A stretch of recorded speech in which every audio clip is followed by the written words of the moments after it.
Hoje estamos aqui em mais um Aceito Visitas. E a minha visita de hoje é o José Marcelo, pode chamar de Marcelo, Pode, fica à vontade. que é psicólogo.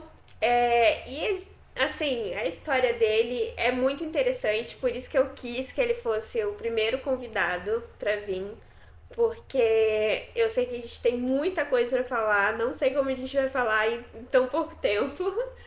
Mas a primeira coisa que eu sempre digo é: visita tem que chegar contando uma polêmica. E aí ele chegou e eu perguntei: você pensou em alguma polêmica? Ele pensei, mas esqueci.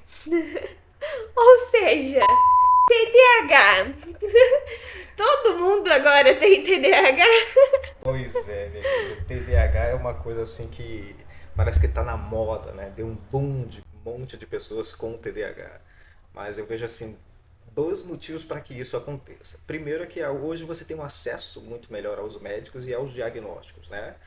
E o outro é que é o TikTok, né? Aquela história que todo mundo vai fazer vídeo e se autodiagnosticar dizendo eu tenho TDAH. Então você vai ter essas duas coisas aí, realmente diagnósticos verdadeiros e outros diagnósticos por TikTokers, né? Por Por tendência. tendência, que parece que o pessoal acha bonito ter TDAH e não é, infelizmente, E não é uma como coisa foi o bonita. seu diagnóstico? Pois é, eu tenho 52 anos, né?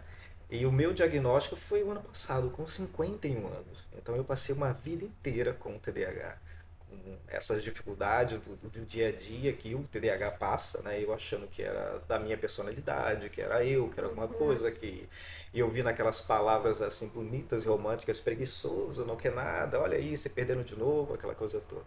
Meu diagnóstico foi com 51 anos. E quando eu descobri que tinha TDAH, como eu fiquei feliz. Uhum. É, parece meio Eu não sou contraditório, né? desajustada, eu só tenho um Isso, diagnóstico. exatamente isso. Eu olhei para trás para minha vida inteira e falei, cara, existia um motivo, né, neurológico em mim que me fazia e ainda me faz agir dessa maneira. Então, assim, eu tenho motivos e razões para ser como eu sou e não só de uma maneira, não sou o preguiçoso, não sou a parte negativa ou sombria do ser humano, né? Que é o preguiçoso, que é o que não quer nada, que é o Uhum. incapaz. Isso é muito pesado para você carregar durante a É. vida, né? Então o diagnóstico meio que me libertou para isso. E Aham. aí, a partir daí, é olhar mais, de uma forma mais atenta para o TDAH, entender como ele funciona para que eu possa lidar com ele.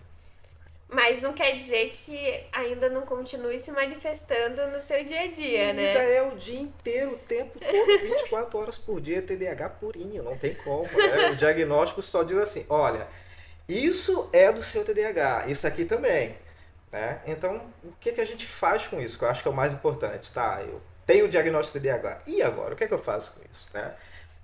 Como eu te disse, é informação, procurar se informar, ver se você pode tomar uma medicação que possa te ajudar, e aí existem várias medicações, né? Então você tem que procurar um psiquiatra, um profissional para realmente saber qual que é o melhor para você. Então tem que fazer um acompanhamento psiquiátrico também. Uhum. E usar essa informação para que você possa lidar e se adaptar ao TDAH. Ou seja, não tem como lutar contra, você não vai deixar de ser TDAH quando descobre que tem TDAH, e mesmo com a medicação, você continua sendo TDAH, mas isso diminui muito e você consegue ter um acesso melhor às suas potencialidades de uma forma mais tranquila, né? Uhum. Como as pessoas comuns da Terra, né? Uhum. O TDAH tem alguma coisa do tipo, a gente fala que a pessoa que tem uma deficiência visual, ela ouve melhor. Hum. Quando a gente fala de transtornos que tem a ver com saúde mental, existem essas compensações ou você.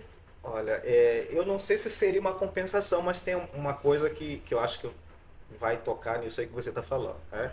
O TDAH ele é super desatento. Ele está aqui, eu estou aqui, e o tempo todo vem informações que eu não controlo, lembranças, memórias, o barulho do trem passou ali, já me foi para algum lugar, mas eu consigo Uhum, voltar. É, tem essa desatenção toda, mas o TDAH também tem um hiperfoco. E aí parece uma uhum, coisa muito contraditória. Como que alguém que não tem atenção a nada, de repente tem um hiperfoco, tem uma hiperatenção. O TDAH ele tem essa característica de ter uma hiperatenção a alguma coisa. O que acontece? Noradrenalina invade, né? E aí você fica cheio daquela substância. Por quê? Porque você viu alguma coisa que te interessou. Esse é o ponto. Então, se alguma coisa interessa ao TDAH, ele pode mergulhar ali durante horas, dias, esquecer do resto do mundo, aprender aquilo de uma maneira muito rápida, muito mais rápida do que uma pessoa normal, e dominar aquilo da melhor maneira possível. Então, digamos, seria um superpoder, né? Mas não é um superpoder. Na verdade, ele é uma causa de uma deficiência que tem outro ponto, e que acaba acumulando ali. Mas seria uma coisa mais ou menos, Uma uma compensação, compensação. né? Pelo menos a gente pode falar, cara, eu tenho um superpoder, só que ele se manifesta só quando ele quer, mas eu tenho. Aham. Você sente que o hiperfoco já te ajudou em algum momento na sua vida? Sim, muitas vezes. Até, tipo assim, ajudar, como eu te disse, depende muito do que está me interessando. Se o que me interessa for algo útil e tiver naquele momento para que eu estou fazendo, nossa, isso é maravilhoso, porque eu vou cair de cara. Vamos pegar o exemplo da faculdade, né? Quando eu estava fazendo. Às vezes tinha umas matérias que eu achava fantásticas e maravilhosas. Nossa, aquilo ali eu absorvia de maneira absoluta. Mas tinha outras que eram muito chatas, né? Aquela coisa toda. Sempre vai ter aquelas que você gosta mais, as que você não gosta. Sim. Então, as chatas, as que eu não gostava, nossa, era terrível para poder conseguir conciliar com elas, né, e lidar com elas. E mesmo eu, sem saber que tinha o TDAH, eu já tinha uma maneira de lidar com isso. Cara, eu não gosto disso, isso não é interessante, mas eu preciso dela para passar. Então, vai aprender sim, né? Então, eu me dedicava mais vezes a ela do que a outra. A outra matéria que eu gostava, praticamente eu nem estudava, era só o foco que Aham. eu tinha na sala de aula, só com o aprendizado dali. Aham. Então, sim, algumas vezes isso vem e te ajuda. É, e assim, o TDAH, ele. a- eu tenho conversado com algumas pessoas e falado: olha, talvez seja bom você ter um diagnóstico e tudo mais, porque as pessoas, ao mesmo tempo que se auto-intitulam, né, com o transtorno, tem um certo medo de correr atrás de um diagnóstico oficial. É, o que você diria para essas pessoas que o que pode acontecer com elas se elas tiverem algo que um especialista, um profissional falou sobre o diagnóstico? Isso vai ajudar? Isso como pode ajudar? É, precisa ter medo? Não precisa? Vamos lá, eu tenho uma frase que eu gosto muito que é a verdade vos libertará. Eu acho que a verdade sempre liberta, né? Ela tá sempre ali pra. Só que às vezes você não consegue encarar a verdade, às vezes a verdade é tão dura que você não consegue. Então, é uma limitação da pessoa e precisa olhar para isso. Por que você tem medo de saber que tem uma determinada doença ou um transtorno ou qualquer outra coisa? Por quê? Quando você descobre isso, no meu caso, e o caso de muitas pessoas, isso é libertador. Porque você sabe o que te afeta, então você pode começar a tratar aquilo ou lidar com aquilo da melhor maneira, então a sua vida muda para melhor, sempre. Né? Se você está com uma doença, uma coisa no peito, parece um resfriado, você toma remédio, não melhora e vai, e aquilo fica ali durante muito tempo. Se você não sabe o que é, como é que você vai lidar com aquilo? Como é que você vai tratar com aquilo? É a mesma maneira é o TDAH. Quando você descobre que tem, ele é libertador porque você tem todo o conhecimento, né, de como lidar com ele. E sim, se você tem um pezinho lá, cara, eu acho que eu tenho, procura um profissional. Não procura um profissional do TikTok. Procura realmente profissionais que são gabaritados, tá? Para que eles deem um diagnóstico que seja verdadeiro. Né? Porque até alguns profissionais dão diagnósticos errados. Então, se o profissional ainda dá um diagnóstico errado, que não é aquele assertivo, imagina um outro TikTok, um Um quiz YouTube, um do quiz. BuzzFeed. Nossa, imagina, isso aí você vai ser de outro planeta, né? Teve não sei quantas vidas, então procura um profissional. Não é um diagnóstico rápido, né? Então, para você ter uma ideia do que é o diagnóstico TDAH, quando é feito por um psicólogo, que um psicólogo que lida com testes, ele tem que ser específico. Eu, por exemplo, não ligo, não posso dar o diagnóstico de TDAH. Eu posso, com o meu paciente, olhar algumas questões e falar, cara, eu tenho a suspeita de que você possa ter. Vai procurar ou um psicólogo que possa fazer uma avaliação psicológica melhorada, um psiquiatra, um neurologista. São os três que geralmente têm esse conhecimento, essa técnica para poder te dar um diagnóstico, né? Eu sempre falo, procura, porque quando você tiver a certeza que tem isso, você vai melhorar sim, com certeza. E para de ter medo de encarar a tua vida, né? Encara, vai ser muito melhor. Gostei disso. Para de ter medo de encarar a sua vida. É... E aí, o pessoal não te conhece, não, né? Você é novo aqui, a gente também se conhece há pouco Sim, tempo. Mas uma coisa que eu fiquei assim, posso falar em choque pode. quando eu te conheci foi porque eu te perguntei há quanto tempo você clinicava, Sim. né? E aí eu falei, opa, você teve alguma profissão antes? E aí você me contou que você trabalhou 12 anos, né? Acho que foi mais um pouquinho. Como TDAH eu nunca sei exatamente, mas com certeza no mínimo foram 12 anos. Mais por aí. 12 anos no correio, gente. E como que foi isso? Porque como foi entrar no correio e depois decidir fazer uma transição de carreira? Olha, entrar no Correio e decidir fazer uma transição de carreira não é uma coisa muito difícil, pelo menos para mim, né? Uhum. Mas, assim, o período dos Correios, onde eu trabalhei nos Correios, foi muito duro para mim. Eu trabalhava no Jardim Botânico, morava em Mesquita, então o acesso você já viu como é que era, e eu pegava lá 8 horas da manhã, às vezes 7 horas da manhã, então praticamente eu dormia. Então foi muito difícil essa ida para lá. E como, né, essa coisa do TDAH que eu ainda não sabia que tinha, mas já tinha, imagina você decorar nome de ruas, decorar numeração, decorar os mapas até que são mais fáceis para mim, essa parte visual eu consigo tranquilo, mas nome de rua, número, nossa, isso ficava um turbilhão na minha cabeça. Então assim, para mim foi muito difícil, foi um desafio muito grande. Eu sempre encarei algumas coisas assim, cara, isso é muito difícil, mas eu consigo, isso para mim é um desafio, eu tenho que aprender. E aí eu criei técnicas para isso, que isso é uma coisa que o TDAH faz muito bem. Se ele não consegue fazer alguma coisa, mas ele precisa fazer aquilo, que era o meu caso, eu comecei a pegar cadernos. Eu pegava cadernos, anotava a numeração, fazia um mapa direitinho, ou seja, eu escrevia, reescrevia aquilo ali. O meu chefe falava assim, falar, nossa, esse rapaz é um romântico, né? Ele é um escritor, né? Ele escreve os números das casas, os endereços, vai ficar tirando sarro com a minha cara. Mas era o que me mantinha dentro da profissão. Eu consegui lidar, aprender tudo através desse sistema que eu criei lá para poder aprender, para lidar com o meu TDAH. E foi um lugar muito assim, inóspito para mim. Isso eu falo para mim porque tem profissionais que já se aposentaram e gostam do local de trabalho, Uhum. então não é o Correios, né? Foi eu não consegui me adaptar à empresa. Era um local muito inóspito, muito duro, muito pesado para mim. E eu já tinha uma ideia de que, tipo assim, eu gostaria de fazer alguma coisa na área mais, ou filosofia ou psicologia, né? E aí eu tive um insight, uma aventura que eu tive uma vez na vida, aconteceu um negócio no dia, eu falei, cara, vai ser psicologia. E aí a partir dali, ali dentro dos Correios, eu comecei a procurar, né, como é que eu faço? Primeiro eu tenho que fazer uma faculdade, para onde é que eu vou? E os Correios também, ele me beneficiou, porque o Correio tem uma bolsa de estudos para quem quer estudar lá dentro, né? E aí eu consegui essa bolsa, depois de alguns anos, eu consegui essa bolsa, ele patrocinou 60% da minha faculdade durante todo o período da faculdade, então isso para mim foi maravilhoso, né? Ainda tive um desconto na faculdade, ou seja, eu consegui fazer a faculdade com muito, muito sacrifício financeiro, porque mesmo com todos esses descontos ela é cara, e imagina você pegar às 7, 8 da manhã, terminar às 5 no trabalho muito pesado, depois é daí para a faculdade e tentar pegar tudo aquilo e chegava em Sem casa. saber que tem algo que atrapalha justamente na educação. Pois é, né? Então eu tinha muita dificuldade de aprendizado, mas como eu te falei, como eu gostava da psicologia, eu não estava fazendo psicologia só para sair dos correios, Aham. não, era porque eu gostava.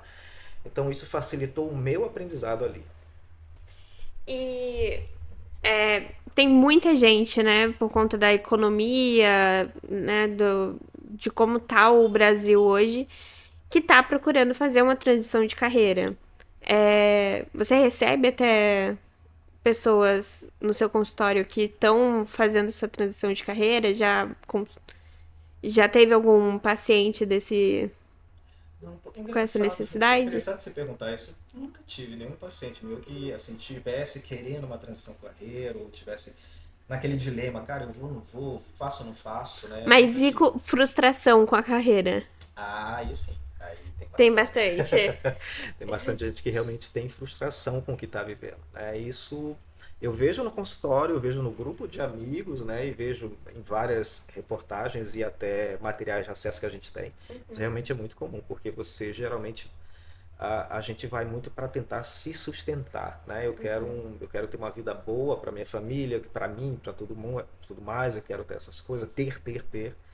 E para isso você precisa de dinheiro. Então você às vezes quer uma faculdade, talvez como filosofia, né? E você, cara, filosofia, a primeira coisa que se fala, dá dinheiro? Filosofia não dá É. dinheiro, né? É sempre essa questão. Vai para engenharia, engenharia dá dinheiro. E aí você, cara, um cara que quer filosofia, de repente vai para engenharia porque dá dinheiro, nem sei se engenharia dá, mas vamos dizer que sim. Dá. Que vai para engenharia que dá dinheiro, talvez ele consiga o dinheiro dele ali. Mas esse cara, assim, pessoalmente, né, com relação aos sentimentos dele, ele vai ser um cara muito frustrado a boa parte da vida dele. E vai chegar num ponto onde talvez isso bata muito mais forte, que é geralmente quando chega essa coisa assim lá dos 40, né, que o cara vai começar a olhar para trás, olhar para a vida dele e falar, cara, eu consegui muita coisa, mas eu não consegui viver direito. Eu sinto falta dessa vida. Mas você acha que tem mais a questão de uma frustração com a carreira, com a profissão que escolheu, ou com as empresas que elas estão?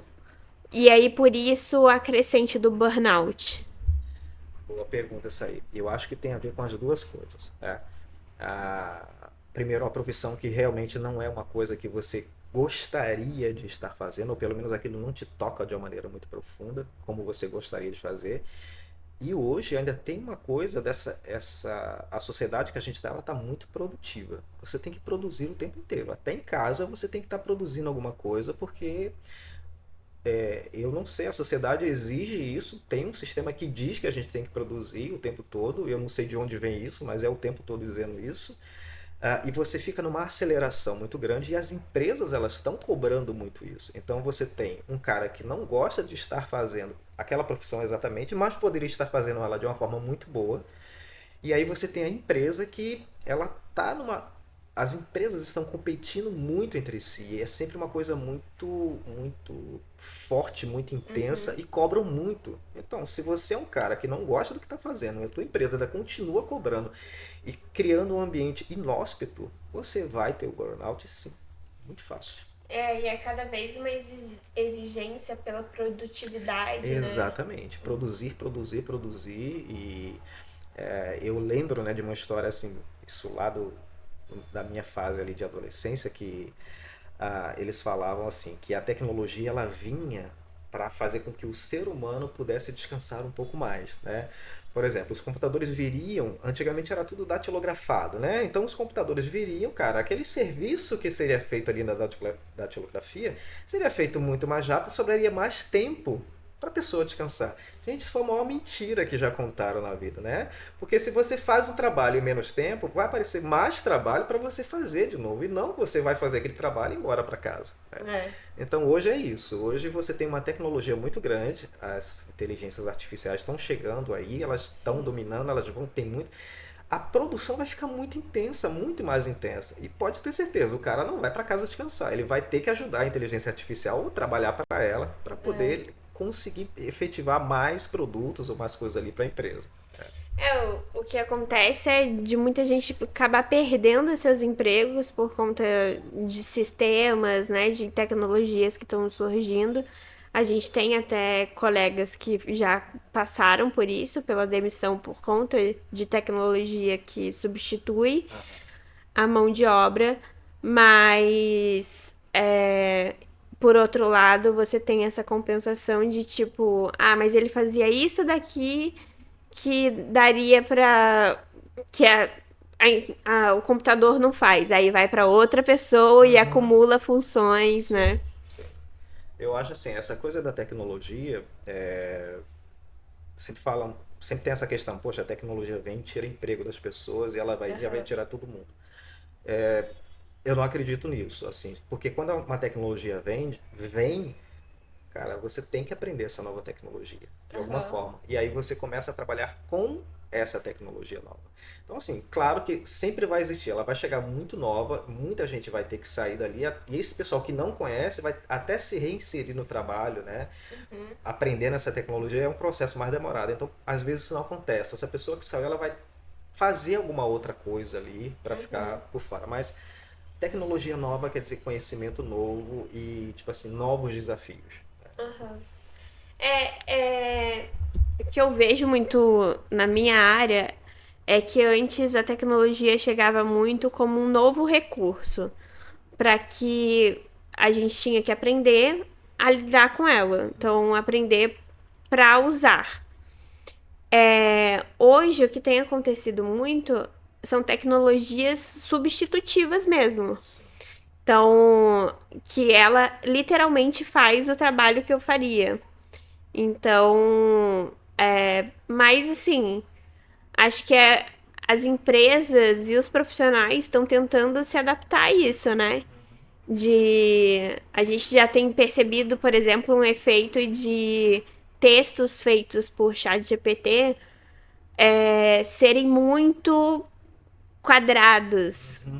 É muito fácil você ler e identificar que Sim. aquilo foi feito por uma inteligência artificial. Isso já é um grande valor pra gente, Uhum. né? Porque a gente coloca ali a importância de pelo menos ter uma revisão humana. Em vez de sempre ter uma revisão tecnológica, se é ao contrário. Então, ter uma revisão humana. É uma questão de adaptação, né? Sim. E aí eu queria que você falasse sobre as pessoas que ainda não procuram terapia, porque eu sou uma pessoa muito defensora de terapia, tá, gente? Mas o que você fala quando aparece alguém que ainda não procurou terapia e tem a necessidade? Porque eu acho que tem pessoas que elas conseguem, de alguma forma, suprir a necessidade que elas encontrariam na terapia em outras coisas, né? Tem uma rede de apoio muito grande, tem as suas válvulas de escapes com, com frequência, tem uma rotina saudável, então ela não tem uma necessidade da terapia tão grande quanto outras pessoas, que já é muita gente. E essa muita gente, quando ela. O que faz essa pessoa perceber que ela precisa te procurar, por exemplo? Geralmente as pessoas, assim, quando vão procurar a terapia, é porque elas estão em desespero. É sempre pela dor e nunca pelo amor ou pelo autoconhecimento. São pouquíssimas as pessoas que aparecem no set terapêutico para conversar com o terapeuta através, eu quero, sei lá, eu quero expandir minha mente, eu quero me expandir como pessoa, eu tô aqui para isso. Muito difícil. Geralmente é pela dor, né? E as pessoas têm medo da terapia, né? Eu não sei o que está no imaginário delas, o que é que elas acham que acontece dentro de uma terapia. Eu já ouvi muitas, até amigos meus falando, eu não quero ser conduzido por um psicólogo, não quero que uma outra pessoa me diga o que fazer da vida. E não acontece isso na terapia, né? A terapia é você indo a um local, esse local pode ser físico ou não, pode ser a sua casa, hoje tem a terapia por videochamada, né? É você estar nesse local, mas nesse local emocional, psíquico que é seu, e olhar para dentro de si. Então, eu acho que a terapia é basicamente isso. É quando você olha para dentro de si, começa a ver os seus pontos positivos e negativos e fala, cara, eu tô nessa situação aqui porque eu acabei me deixando levar porque eu acreditava nisso, naquilo outro. E por isso eu acabei me metendo. Quando você toma consciência disso, isso se torna libertador. E você aprende com aquele seu erro, e aquele erro ele vai se expandir, aquele aprendizado, na verdade, se expande de uma maneira que te leva para outros lugares e onde você começa a errar talvez um pouco menos ou a errar com consciência, né? Então, o que eu diria para alguém que procurar uma terapia, tipo assim, procura para olhar para dentro de você. Você não vai o psicólogo não vai te guiar, ele não vai mandar em nada na sua vida, ele não vai dominar a sua mente ou ler seus pensamentos, não existe isso. Na verdade, ele está ali como uma pessoa exatamente que vai ajudar você a olhar para dentro de si, a olhar todos os seus pensamentos para que você tenha uma vida melhor com você. E você tendo uma vida melhor com você, você vai ter uma vida melhor com o mundo. E o Aceito Visitas tem uma curiosidade que ele veio fruto de uma sessão de terapia. Que legal. Porque eu era sócia de um outro estúdio de podcast. Saí dessa sociedade muito magoada, muito machucada, e me sentindo muito fracassada. E nessa de tentar me reencontrar, o que que eu vou fazer, o que que eu quero fazer, se eu quero voltar a trabalhar para os outros, se eu quero abrir um negócio próprio e tudo mais. Na verdade, já foi uma grande descoberta que eu gostava de ser host de podcast, né? E aí o que me mantinha lá era isso, esse sentimento bom. E eu ia perder não só tudo que eu tava construindo, né? Mas também essa sensação boa de entrevistar. E aí, na terapia, a gente foi chegando à conclusão de que sim, eu podia fazer de novo isso, sabe? E agora com mais conhecimento do que causa mais custo em um podcast, o que o cliente quer mais, enfim, e como montar um modelo de negócios que fosse melhor, e menos custoso. Então, na terapia, eu cheguei nesse ponto. E também houve muitas exceções também para perceber que a pior parte para mim, para fazer um podcast, era o chegar até lá, o caminho. Eu ficava muito ansiosa durante todo o caminho de ir, e muito ansiosa e exausta no caminho de voltar. Então, por que não fazer na minha casa? Então, a gente conseguiu identificar uma coisa que estava sendo um sofrimento para mim. E aí a gente ainda remodelou o modelo de negócios e tirou a parte do sofrimento, né? Então, algo que eu só consegui através de uma orientação terapêutica, né? Porque acho que isso tem acontecido com muitas coisas na minha vida, de conseguir descobrir o que eu realmente sofro para fazer e então como pensar em uma outra ideia que eu tenha menos sofrimento e mais ganho. Você acha que normalmente é assim mesmo? Sim. E o bacana disso, né, desse processo que você teve, é que, tipo assim, esse processo não é fechado. Na verdade, ele é aberto.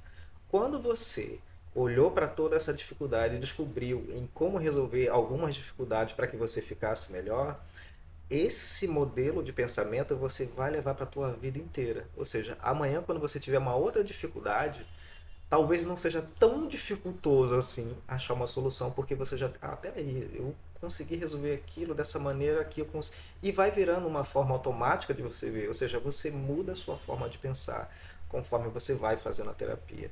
E eu brinco até que nós psicólogos, assim, na verdade, nós damos um tiro no pé, porque na verdade o que a gente quer, o que a gente almeja muito é que o paciente ou o cliente, né, ele consiga andar com as próprias pernas. Então, quando ele está no set terapêutico, a gente não está só resolvendo aquela questão, ajudando ele a resolver aquela questão. Na verdade, também tem uma psicoeducação ali, onde ele vai sair dali e toda situação que houver parecida com aquela, ele já vai conseguir resolver com as próprias pernas. Isso é sensacional. Eu vi que você trouxe um caderninho.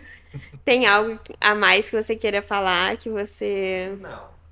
acha que a gente... Abordou pelo menos os pensamentos que eu tinha com relação ao que a gente vinha fazer aqui. Acho que foi tudo muito E se não abordou, provavelmente você vai esquecer. Ai, gente, isso é bullying? E não, então tá Não, bom. quando eu rio disso, eu brinco com isso, eu brinco com isso o tempo todo, porque ajuda a quebrar um pouco dessa Deixa mais tensão, deixa leve, mais leve, né? né? Sim, é E muito bom. aqui a gente tem um dilema, um dilema não, um mantra Hum, que é de hospitalidade, né? Então, toda visita que vem ganha um presente nosso. olha que legal. E aí eu vou pedir pra cortar rapidinho que eu volto depois da vinheta. Então, presente já em minhas mãos como mágica. Soube que você gosta muito de pudim. A Nossa, gente tem uma parceira que ela é especialista em pudim. que Então eu isso, gente. comprei Que exatamente pra você. maravilhoso. Olha que lindo isso aqui, gente. Adorei. Ela se chama Evelyn, a gente vai deixar aqui as redes sociais dela. Uhum. Para agradecer também por ser uma pessoa do nosso Aham. contato. E pra vocês conhecerem, porque, gente, nunca tinha visto uma chefe de cozinha ser especialista em pudim. Olha, eu também ainda não sabia, nunca tinha ouvido falar disso, especialidade em pudim. Acho que bom. Eu E vou ela tirar é de aqui. Mesquita. De mesquita, olha que Aham. legal. Então, Olha, eu vou tirar aqui para vocês verem. Né? sem Bonitinho, sem furinho. furinhos. Tá linda essa material aqui, tá muito bonito. Infelizmente vocês não têm como saber o sabor, eu vou ter que provar e dar meu resultado depois. Mas olha que delícia isso aqui, adorei. Que Olha, bom. e eu nem sabia disso, né? De ter esse ritual de presente, e eu também trouxe um presente para vocês, Porque né? visita boa é visita que traz presente, né? É, sim, porque a visita quer voltar mais vezes, então tem que agradar o anfitrião, né? Então, eu também, apesar de não saber, né, da ritual de vocês, eu também trouxe um presentinho para você e um pro Vini, né? Tá aqui também, que ele tá ali atrás dos bastidores, mas é uma peça muito importante. Eu acho que as coisas funcionam com todos que estão presentes e ausentes, mas que estão funcionando aí. Posso E abrir? pode, por favor. Ai, eu amo! Isso é Bom, eu uso muito como uma pequena cadernetinha para colocar senhas, né? Porque, enfim, mas serve para qualquer coisa, e afinal ele é seu, você vai fazer o que quiser com ele. Aham. Isso também é um produto que ele veio por conta do TDAH e por conta da psicologia, né? É uma coisa que eu produzo, sou eu mesmo que faço. Você que Pois é, eu fiz faz. curso, né? Exatamente para levar, para ir para esse lugar de um pouco mais de tranquilidade, de ter um pouco mais de foco, de atenção, de conseguir se controlar em alguns momentos. Então a encadernação ela me serviu muito para isso, ajudou muito, né, a esse meu lugar do TDAH e da psicologia também, né? E você vende essas Sim, cadenetas? apesar de eu ser psicólogo, né, eu não faço produções em grande escala do Aham. cadernos, livros, mas assim, eu faço uma boa produção, pedidos individuais, alguma coisa assim, uma coisa muito particular, né? Aí eu quero um Aham. projeto dessa maneira e eu vou e a gente senta e trabalha, tem alguns projetos sim. E você tem algum arroba que você mostra esses produtos? Ou por enquanto é bem boca a boca? Por enquanto está bem boca a boca, né? Eu pretendo remodelar o arroba lá da psicologia, né? Aham. E aí dentro da psicologia colocar isso porque isso faz parte. Ele não está separado. Antes eu via como uma coisa separada, né? Mas hoje não. Acho que ele está bem integrado a essa coisa da psicologia e do meu TDAH. E aí vai ficar lá dentro, sim. Agora, quem quer procurar você como paciente ou para procurar. É caderneta que se chama? Caderneta, cadernos, né? Eu também fiz. Essa agenda também foi feita por mim. Ah, foi Essa é você. pessoal. Essa é minha Nossa, ela agenda é do ano. linda, gente. Aqui. Muito bonita. Eu posso. Pode. Ai, que legal. E aí, a pessoa que quer um produto seu ou quer ser seu paciente, como que ela te encontra? Tem duas maneiras de me encontrar. Um pelo telefone, que é pelo WhatsApp, que é o 219 9191 8117. E pelo meu Instagram, são as duas redes que eu. Tanto o WhatsApp quanto o Instagram são as duas redes que eu mais acesso. É o arroba José Marcelo Psicólogo. Tá bom, a gente vai deixar aqui aparecendo aí na descrição também desse vídeo. E aí, eu espero que muita gente apareça por conta desse vídeo. Espero que os cortes também que a gente produz aqui do Aceito Visitas, que vão pro seu Instagram, também gerem resultados, alcance pessoas novas. Que bom. É tudo que eu torço e desejo, assim, pra você. Tá bom, obrigado. Assim, eu sempre acredito que esse resultado, né, que hoje todo mundo procura, espera, eu quero cliente, eu quero isso, eu quero aquilo outro. Eu acho que isso é o resultado de um bom trabalho, né? Assim como o podcast aqui de vocês, que eu achei encantador, eu achei muito acolhedor isso aqui. Então, assim, eu acho que esse trabalho, quem olha, se encanta, assim, né, vai tocar na pessoa e gera um resultado. Espero que isso aconteça. É o meu bom trabalho que vai gerar um resultado, que as pessoas vão olhar e falar, nossa, cara, que legal, gostei, bacana esse trabalho. É um trabalho bem feito, com amor, com dedicação, e que traz um resultado, traz um acréscimo para minha vida. Então, E agora, olhando para aquela câmera ali, deixa um recado para as pessoas que não te conhecem e começaram a conhecer a partir desse vídeo. gente, procurem terapia, né? Procurem saber o que vocês têm, procurem um profissional que possa dar um diagnóstico, né, verdadeiro de TDAH, porque isso é libertador, né?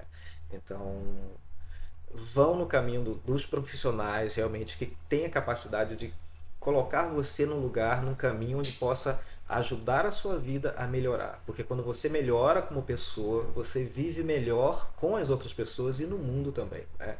Não é o mundo que vai mudar, é você. Muito bom. Muito obrigada por estar aqui. Espero que você tenha gostado. E olhe para aquela câmera ali e fala até a próxima, pessoal. Adorei. Até a próxima, pessoal. Tchau, tchau. Tchau. E é isso.